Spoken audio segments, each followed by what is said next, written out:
بسم الله الرحمن الرحيم. الحمد لله رب العالمين، الصلاة والسلام على أشرف الأنبياء والمرسلين، أما بعد.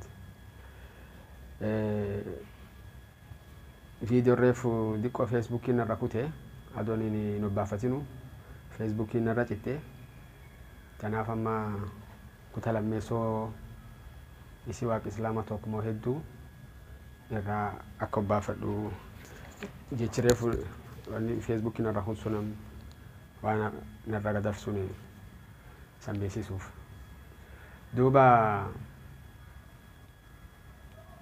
واقعي كريستانا كتابهم كريستانا بقفت كسر التي واقعي فلقري تكنا من دودو بتا فلاني أمكا هو تفكين كنا نمو من يد سنفا يوخاني بقوتا سدي أجيلتو الدمي لما كتاب أماما Genesis chapter 3 verse 22 irratti akan jedha.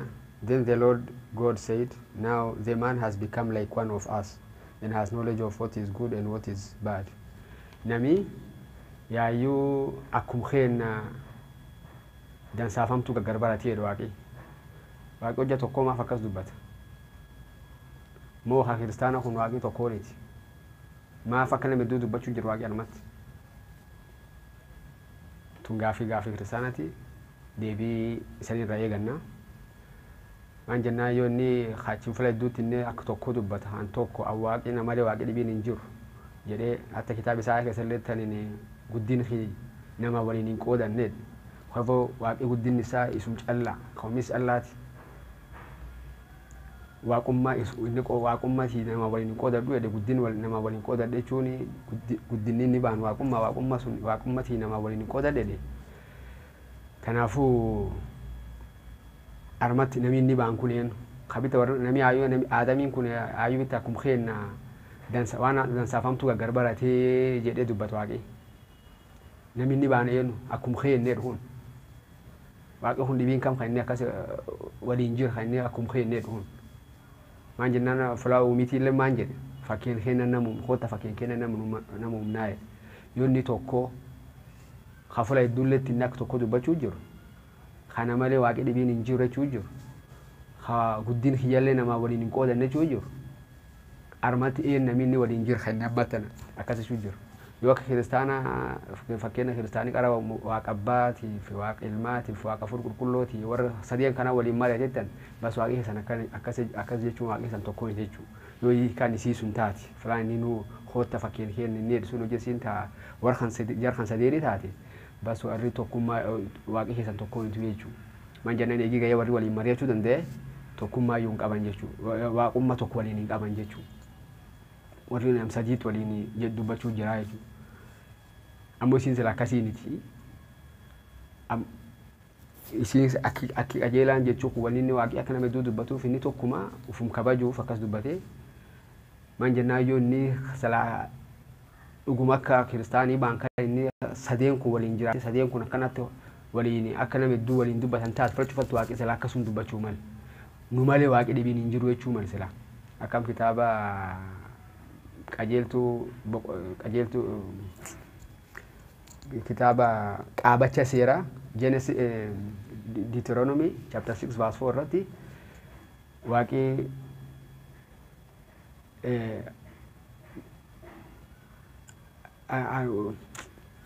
Mediko indi bisa flasun qaabacha seera boqot jaa qajeeltu afuri Israa'eli dhagay gumi Israa'eli dhagaa jechuu abba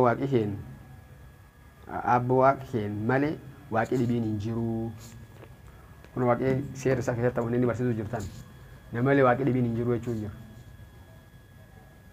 yoo nam hoota fakkeen kennan nama humna harmata mune malee waaqi dhibiin hin jireed hoyvo taan hiikan isii maan jechuudha taflaa inni akka hedduu dubbate ta'u mulfinna agarsiiftee jechuu yoo akkas hin taatiin bas waaqi keessan hedduu jechuu yoo isin akkas hin taatiin ka hiikan isii sun hin taatiin bas waaqi keessan hedduu jechuu duuba akkasuma afaan yahudii keessatti kiristaan hedduun afaan yahudii hin beeku kitaaba uumama qajeeltu tokko boqot tokko qajeeltu tokko irratti waaqi waan jedhe gaaf qarafiite waaqi lafaaf gubbaa uumee jedhe jechi waaqi kun afaan Ibraaniyaa keessatti Elohim jechuudha. Elohim arguun dhabdan namni Islaamallee namni kiristaanii gaarii farra qorate Elohim fooqii farratti Elohim qoratan. Elohim jechuun yoo hiika isa kaamiladhu deebine jechi sun maanan isa kaamiliin waaqota jechuudha. Waaqa tokko jechuuniti. Waaqa tokko jechuuniti waaqota jechuudha. Yahudiin ammoo kabajuuf akkasitti malee waaqatti hedduu jechuuniti. Kabajuuf waaqotetti. Elohim jechuun waaqota jechuudha. Eloh jechuun waaqa jechuudha tokko. Eloh. Inni ni daram sun ta'ammaa tana puluurotochi. Elohim jechuun waaqota. Ammoo tam tafsiira hiika kitaaba Baayiboo cufa laaltu waaqum tokkotti hiikanii jiran. Maan jennaan dhugaa isiin jechi waaqum tokko irra dubbata. Ammoo hiikan isa kaamiliin waaqota jechuudha. Tanaaf Baayiboo taafaan fedhin jillee laaltu fulaan hiika tokkollee tafsiira Ingilishii tokkollee keessatti fulaan waaqota jedhanii hiikan jirti. In the beginning when God created the universe. In the beginning, when God created the universe. God inga tarmalle tokuma. God sinjen. Ammo sila kisi hamilo jechi sun Elohim sun ak isi ak rafedan ak tafsir ak jechi sun jedu kai kan taate. In the beginning, when God created the universe chumalan. Gods. Faham Qur'aan sila kame chumalan. Gaaf qarafite waaqoti lafaaf gubbaa uumtee jechuu malan. Waaqoti lafaaf gubbaa uumtee jechuu malan. Maan jennaan jechi Elohim waaqota jechuu malee waaqa tokko jechuuniti. Ammoo haja nu dubbii kontekst irraa gorsinuuf hin jirtu. Yahudi biratti Elohimiin dhugaa waaqota ammoo waaqum tokkochi kabajuuf akkas jedhaniin malee isatti waaqa hedduu jechuu miti. Inni waaqum tokkochum sun ammoo is kabajuuf is kan guddisuuf hishmeessuuf Elohim jedhanii malee inni waaqum tokko. Kanaaf tafsiir cuuf keessatti yoo tafsiir Baayiboo cuuf dubbifte Elohim fulaan gaaf qarafiixee waaqii lafaaf gubbaa uumeet sun waaqa jedhan malee fulaan tokkolleen ta waaqota jedhanii Bayboon tokkolleen ta waaqota itti hiitiin jirti jechuun. Ammoo namni ma'anaa Elohim kan barachuu fedhe Google seeni Google keessatti Elohim what is the meaning of Elohim Ohan Elohim means sedikor God sete English si gafiti. Wata afaan Amaaralleetti hiikachuu feetee si garsiifti. Meaning Elohim God sechu.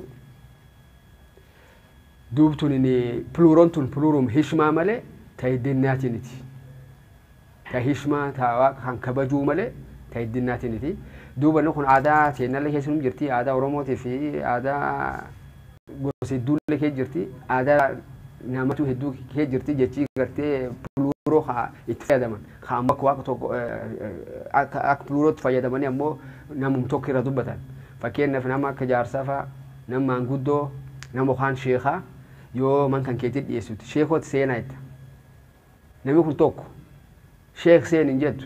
Is kan ulfisuuf, is kan kabajuufi sheekooti seenaa ittaan. Malee san nama hedduu jechuuniti. Is kan ulfisuuf. Hatta loqoota Booranaa keessalleetti nam jaarsaa watiin dhiyeessitee sagalee kennitee fi sagalee nyaatee irra bawaan akka inni dheedhee si eebbisu quumnee quufa'e. Inni nam tokko beeka. Quumnee quufa'e. Quufee quufaman jeen. Ufum hishmumaaf quumnee quufa'e as pluuroo dubbate. Malee artiitti nam Booranaa biratti isi kun namni kun nam tokko maaf akkan jedhee hin jedhan hin beekan hiika isii. Hishmaa ta'um hishmaa jechuudha. Heddummeennii nam armat dubbatu kun ta hishmaa malee ta san nama hedduu jechuuniti. Isum tokkochatti quumnee quufa'e. Akkasii afaan Amaaraallee keessa warra afaan Amaaraa beeggaafannaanii jechi akkana agartee nama kabajuuf akka nama hedduu dubbatanii jiraa jedhanii akkasii wanni narraaf ka qaraan hin baafatin tana. Assalaamu alaikum warahmatullaahi wabarakaatuh.